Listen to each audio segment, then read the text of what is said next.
ಬಾಗಲಕೋಟ್ ಹಿಂದೂ ಸಂಘಟನೆಯ ಯುವಕರ ಕಾರ್ಯಕ್ಕೆ ಎಲ್ಲೆಡೆ ಶ್ಲಾಘನೆ.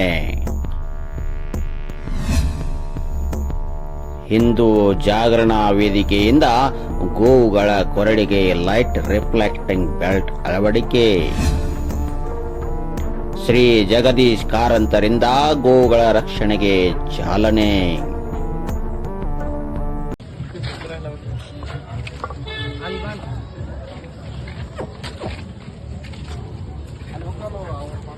ಗೋವುಗಳ ರಕ್ಷಣಾ ಕೆಲಸಕ್ಕೆ ಪಣತೊಟ್ಟು ನಿಂತ ಯುವ ಪಡೆ.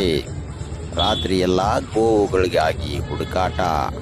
ಹೌದು, ರಸ್ತೆಗಳಲ್ಲಿ ಮಲಗಿ ವಿಶ್ರಾಂತಿ ಪಡೆಯುತ್ತಿರುವ ಗೋವುಗಳ ಮೇಲೆ ವಾಹನಗಳು ಹರಿದು ಹೋಗಿ ಗೋವುಗಳ ಸಾವಿನ ಸಂಖ್ಯೆ ದಿನದಿಂದ ದಿನಕ್ಕೆ ಹೆಚ್ಚುತ್ತಿರುವ ಬೆನ್ನಲ್ಲೇ ಎಚ್ಚೆತ್ತುಕೊಂಡ ಬಾಗಲಕೋಟೆಯ ಹಿಂದೂ ಜಾಗರಣಾ ವೇದಿಕೆ ಗೋವುಗಳ ಕೊರಳಿಗೆ ಲೈಟ್ ರಿಫ್ಲೆಕ್ಟಿಂಗ್ ಬೆಲ್ಟ್ಗಳನ್ನು ಹಾಕುವುದರ ಮೂಲಕ ಅವುಗಳ ರಕ್ಷಣಾ ಕಾರ್ಯಕ್ಕೆ ಮುಂದಾಗಿರುವುದು ಎಲ್ಲರ ಮೆಚ್ಚುಗೆಗೆ ಪಾತ್ರವಾಗಿದೆ.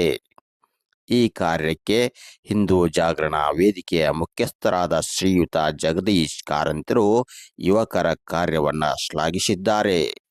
News report, Bagalkot.